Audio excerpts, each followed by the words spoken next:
Do aliens exist?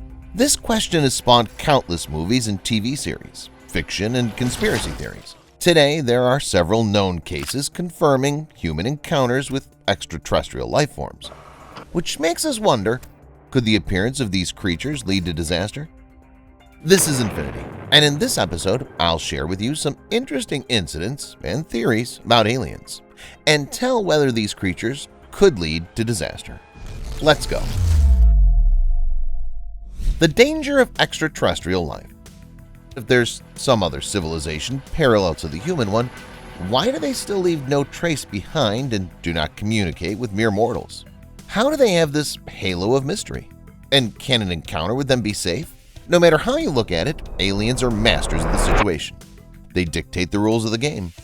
It should be remembered that there is a fairly high probability that contact with alien life will turn out to be catastrophic. For example, the famous English physicist Stephen Hawking warned against actively searching for life on other planets. Looking for aliens, according to him, is a fool's errand, since we do not know for sure whether they'll be friendly. He stressed that contact with more or less intelligent beings could end in disaster for humanity, as evidenced by history of Earth civilizations. It's not excluded that the meeting with aliens threatens the complete destruction of mankind. Well-known theoretical physicist Michio Kaku is also convinced of this. From his point of view, the Earth should remain in the shadows because the risk is too great. The hypothetical civilization with which we are so eager to get acquainted may be more advanced technologically. This poses a potential threat to us, even if the aliens themselves are not hostile. No one can give a definite answer as to the social, economic, and existential consequences of such contact. Alien technology is a completely unpredictable thing. An encounter with an extraterrestrial probe accidentally entering the solar system may be limited to observations at a distance, or may end in disaster if such a probe is able to multiply.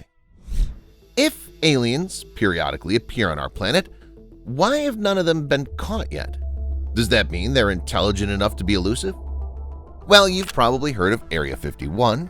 This base operates in high secrecy with warning signs, surveillance cameras, and armed guards all around its perimeter. Even aviation flights over the area are forbidden. In 2019, people wanted to take it by storm because that's where members of the government allegedly hide aliens and conduct experiments on them. If this is true, how many are there? And is it really possible to keep aliens without risk to themselves? The strict secrecy surrounding Area 51 has spawned many theories.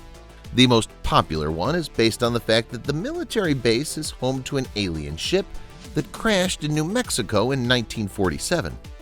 The bodies of the crew members, according to conspiracy theorists, are also there.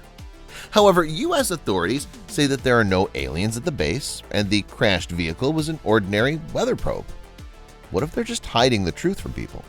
After all, this may be the only safe option. Kerrigan.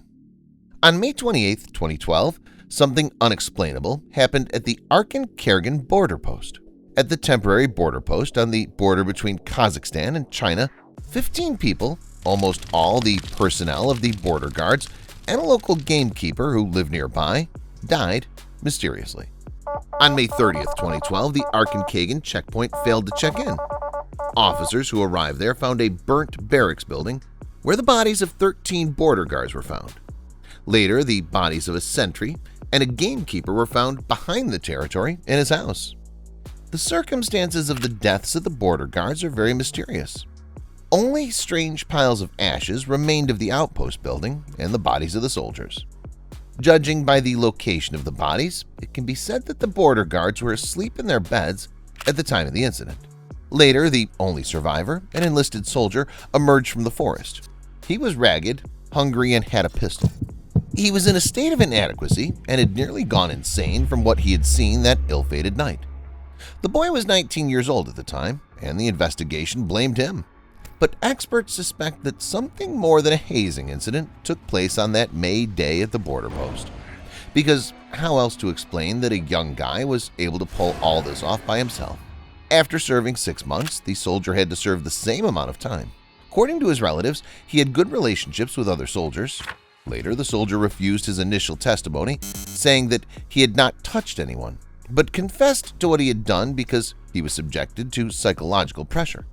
It's strange that the bodies, or rather what was left of them, were lying on the beds. After all, if the first shots are heard, it's only natural for people, and especially the specially trained ones, to jump up and take some action in an attempt to defend themselves or to fight back. There are a lot of inconsistencies in the story. Were shots fired at all? If so, why didn't anyone raise the alarm? How could one young guy kill more than 10 people at once? And why would the perpetrator return to the scene of the crime? Dyatlov Pass Incident. Many people have heard about the tragic story that happened in 1959 to 9 student hikers at the Ural Polytechnical Institute in Northern Urals. The leader of the hike was Igor Dyatlov, a 5th-year student. On February 12th, the Dyatlov group planned to reach the end point of their route, but it didn't happen. A large-scale search operation was launched. At the end of February, a tent was found on the hillside of Mount Kolatsiakl. There were no people in it, but the walls were torn apart. Chains of footprints from the tent followed in strange zigzags. It seems that tourists got out of the tent by themselves, as it had been cut from the inside. At the beginning, judging by the footprints, they had walked in an orderly fashion down the slope, and only then they'd split up. The bodies had been found in different places. At first, the bodies of 5 tourists were found lying on the snow. There were no signs of a struggle. The others were only found in May when the snow had melted. The origin of some injuries is still very difficult to explain. For example, several tourists had broken ribs one by one. Some had craniocerebral injuries. Although the fractures were characterized as lifelike, their source couldn't be determined. The medical examiner categorically denied that such injuries could have been caused by, for example, falling on a rock. He spoke about the impact of great force, which can be compared to the impact of a moving car at high speed, or to the impact of an explosion wave. Why is there so much mystery in this story? And where do you think such a great force could have come from? Stay tuned to find out the answers and all the most interesting details. The tragedy was classified. The bodies were not allowed to be removed until a special commission arrived. The search participants were forced to sign a non-disclosure document, and fireballs continued to be seen over the crash site.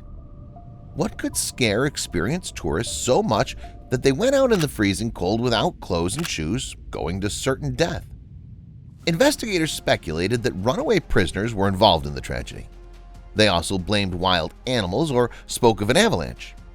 But the injuries of the Dyatlov group members were not too similar to those caused by avalanches. Does it mean that this version can be excluded?